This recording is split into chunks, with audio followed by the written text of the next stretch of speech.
we're talking about living everyday wonder as nature. And I was speaking in Virginia last week and here, and as I was preparing for these two talks, something that really struck me about this was the whole concept of oneness, and that we are one with all creation. So frequently when we say the word oneness, immediately we think of being one with all of humanity. But what we're doing this month is expanding that beyond to remind us that we are one with everything. Last week we looked at the earth. This week we're looking at water. We are one with water. So that's why we're going to focus on that this week. I was also taken back as I was looking for the material for this week. I was brought back to that time as a child when the first pictures of our planet taken from space were available to the human race, all of humanity to see. As the astronauts were orbiting the moon and they came along and they saw the Earth rise. And we looked at it for the first time as a whole entity, as the big blue marble in the sky. And what amazed me as I saw that was how blue the planet is, because we live on the ground. And so we think of Earth. When we think of Earth, we think of dirt, we think of green, we think of trees. But when you look at it from its wholeness, most of this planet is water. It's like about 71% is water.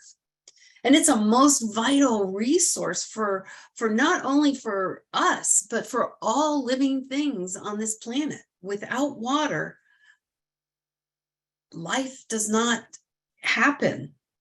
And as we look for other planets out there in the universe that could support life, one of the things they look for is water. Oh, so let's just for a moment go back to that picture in your mind. Bring it into your mind, that picture of Earth from space, where you just see the whole thing, and it's this beautiful blue ball sitting there in among the darkness of space. And this kind of similar to Jean's meditation, let's come in and focus in on all of the types of water, the roaring waterfalls, the crashing of waves on the beach, a gentle rain that comes and feeds and nourishes all of the plants and animals. And even as Jean brought it up in her meditation, the billowing clouds are also water. I've recently had a discussion with my grandson, who's about to turn 3, wanting to know, why does it rain? And so we talked about how the clouds are water, and when they get too much water in them, they give it to us, and how wonderful that is. But we can take water for granted because it's always there, especially here in the United States. For the most part, we always have water available to us. We can turn a tap on and there's water. And it's usable. No matter how you feel about tap water, it's drinkable. It's more drinkable than in most places in this planet.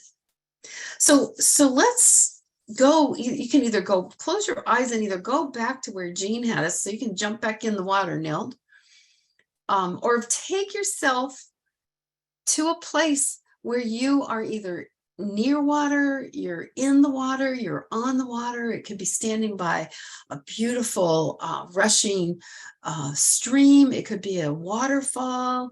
Imagine yourself on the beach and hearing the waves coming up, or you're on a kayak out on a placid lake, or you're playing in the water in the Connecticut River, whatever it may be, or just sitting there and watching the water roll by.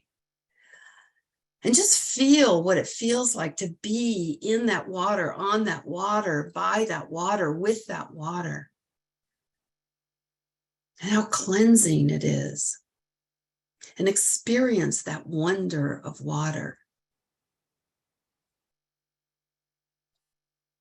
So you can come back now, and we'll and bring that wonder of water with you, because there's so many things that we can do to bring our awareness back to water. We can be mindful and be grateful every time we take a drink of water. And you can feel it going in your mouth and refreshing and revitalizing the dryness of your mouth and your throat as it goes down. Every time we take a bath or a shower, we can be grateful for the cleansing, for just feeling that water on us, or washing the dishes can become a Zen activity as you honor the water that's allowing you to clean. We can appreciate the rain when it comes for nourishing our plants and the animals and cleaning the air. I didn't realize how important rain was to me until I moved out to Southern California. And I had moved from upstate New York, and where it rained all year long. If it wasn't rain, it was snow. And out in Southern California, there's only periods of time that you're grateful when and if it does rain. And one of the things that really brought this to my mind was the first time I was out there and there was this incredible rain. And when it was complete, I could see mountains that I didn't know I could see from my own house, because it cleaned the air. And I was grateful. I was grateful for it. There's our beaches and our rivers and our lakes. And when we think about it, water provides homes for a lot of wildlife. And if it doesn't provide the actual home itself, it provides a resource of life for every animal and every human that lives near water. So we have so many opportunities to come into sacred communication with the divine. So water is a vital resource. Without fresh water, we don't live. We need that water. And it's estimated that about 80% of the world's population lives within 60 miles of some body of water, an ocean, a lake, a river, a pond. But the majority of the population of this planet lives near water. And when you look at the history of humanity, that's been the gathering place. Villages, cities have all developed around water. And again, think about it from another perspective, about depending on your body type and your age and things, somewhere between 60 and 70% of your body is water. And that water that's within our body is comparable in chemical makeup to that of seawater. So we are one. We're not only one with the fresh water that we drink and we bathe in, and which gives us sustaining life. We are one with the oceans and all of the water that is salt water, because we have that same chemical composition within us. And what happens is, over time, we lose that connection. We can start taking water for granted, and we as humanity have done that. And we pollute it, and we feel like, we know that it's limitless, but what we do is we pollute in that area where we are, and we can divert it away from where it is, and we take it for granted. And why am I even talking about this? This is supposed to be all about change your thinking, change your life, and spirituality. And you know what? It is. Because the one thing I know, there's one principle that is ever present, and that is whatever the outside experience is, it's a reflection of the inner experience. So let's go back to Nils' reading. Water is a symbol of being in complete immersion in spirit. We can learn a lot from water.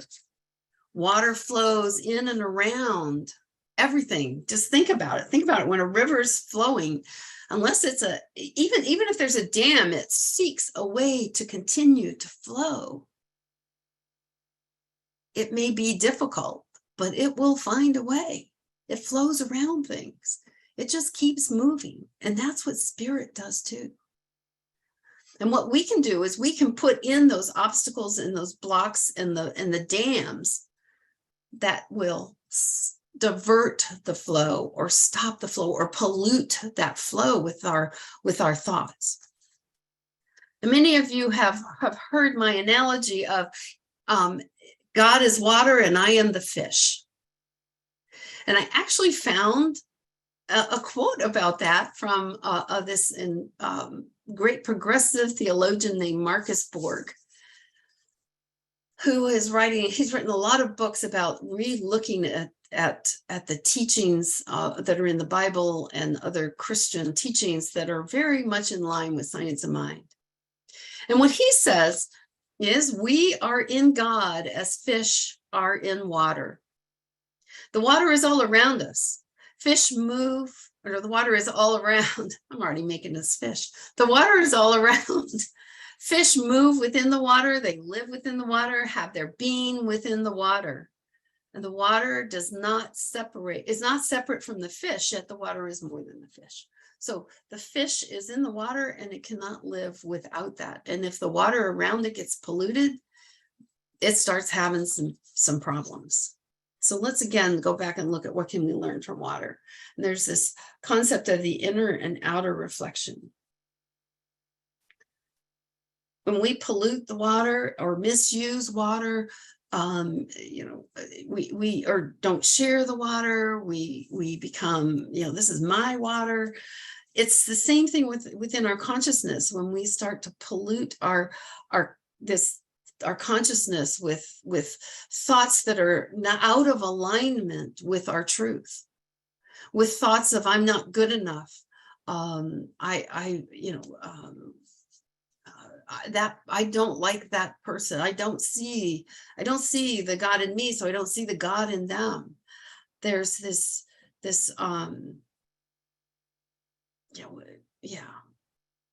sorry about that. I lost my train of thought. Everything we do begins within. If we want to clean up the waters, the physical manifestation that is called water on this planet, in our own communities, we need to begin within with us.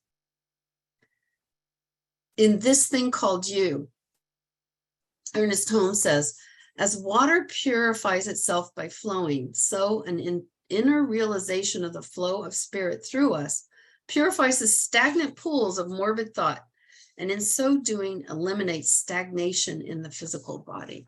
And that's, depending on what version you have, that's on page 110 in this thing called you. What does that mean? That means that we can clean out the pollution in our own minds. Think of a stagnant pool. What is it about a stagnant pool of water?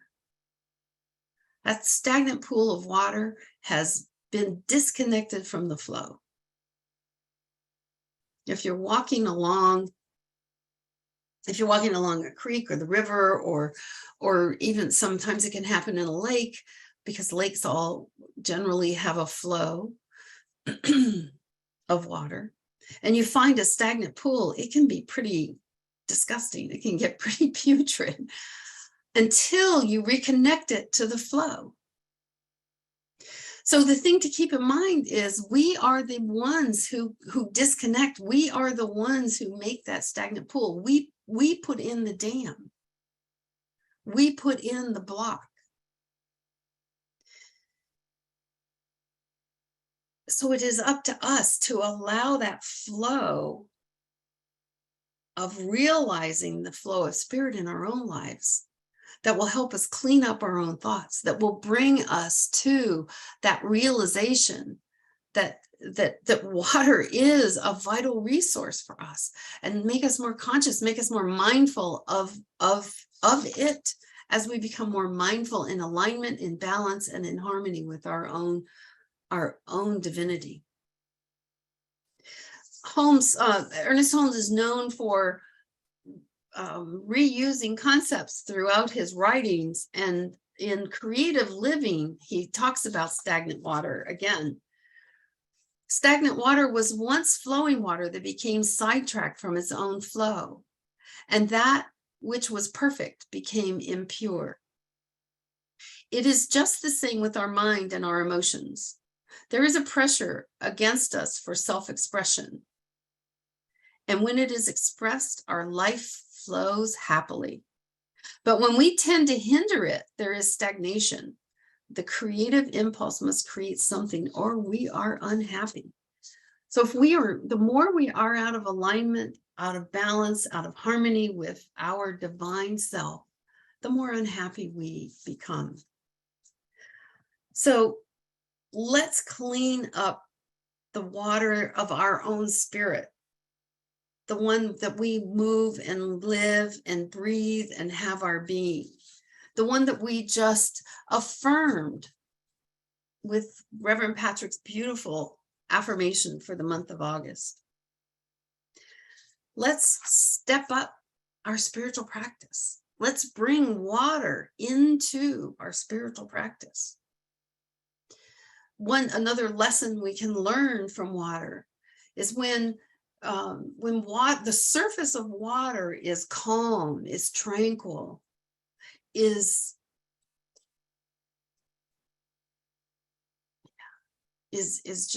just there in peace, then the surface of it becomes a mirror for all of the beauty around it. I'm sure all of us have seen a photograph or have experienced in actual being there of a placid lake that reflects everything around it to the extent that which is the image and which is the real. And we can do that with our own mind. We can reflect the image of our true self, the more calm and tranquil our mind is. And so when we do spiritual practice like meditation, when we take classes like Moni's Financial Freedom Workshop, we learn to identify those things that cause our lake within our own mind to become disturbed, to become not in alignment. And we lose that focus on ourselves. Water is essential for life. As I was doing the research for this, I came across a quote from McGill University. It's one of the big universities in Canada, about how fresh water is so critical to life and of all things, not just of humans, of everything. If we don't have plants, we don't have food. So water is critical. And we talk about 60 to 70% of our body is water, but when we go to some specific organs within our body, our brain is 80% water. So we are water, and we are instinctively drawn to it, both as a resource for life, but also as beauty. Oh, so let's renew this relationship that we have with this vital resource. Let's take action in and of ourselves. Let's become mindful of the water that we do use, knowing that it is, just as spirit, water is limitless. But if we continue to pollute and abuse and misuse the water that we have, just like in our own mind, if we continue to allow those thoughts of I'm not good enough, that I don't deserve, that can pollute our flow of spirit. Let's honor water. Let's look at a mindfulness practice where we examine, how do we use water? How do we honor the water that we do use? What can I do personally to help bring water and sustain water in my own home, in my community, and however far you can reach? And let's give thanks. Let's be grateful for water. It was as Thich Nhat Hanh in I'm reading the book No Mud, No Lotus. He talks about how you can be mindful. Just take a glass of water and be mindful of it, just as I did before. Take a sip of it and experience it, refreshing your mouth as it goes down your throat, replenishing water in your body. Pay attention to that. So as I wrap this up, and I just want to leave this one quote for you that I found that just really hit home for me. If you've ever lived in a situation, and I know in Connecticut, some people are still on wells. I know I've lived in a home with a well. And he says, when the well is dry, we know the worth of water. So don't let the water of spirit, of life, go dry. Be in harmony and balance and alignment with your divine self. Find out what is blocking or diverting the water or polluting the water of spirit that you are. And then translate that into the physical manifestation of spirit that we call water. And what can I do? What can I do to help bring water, clean water, just like clean thoughts, the thoughts that are in alignment with spirit, so that we do create a world that works for everyone, everywhere. I love you all. Namaste.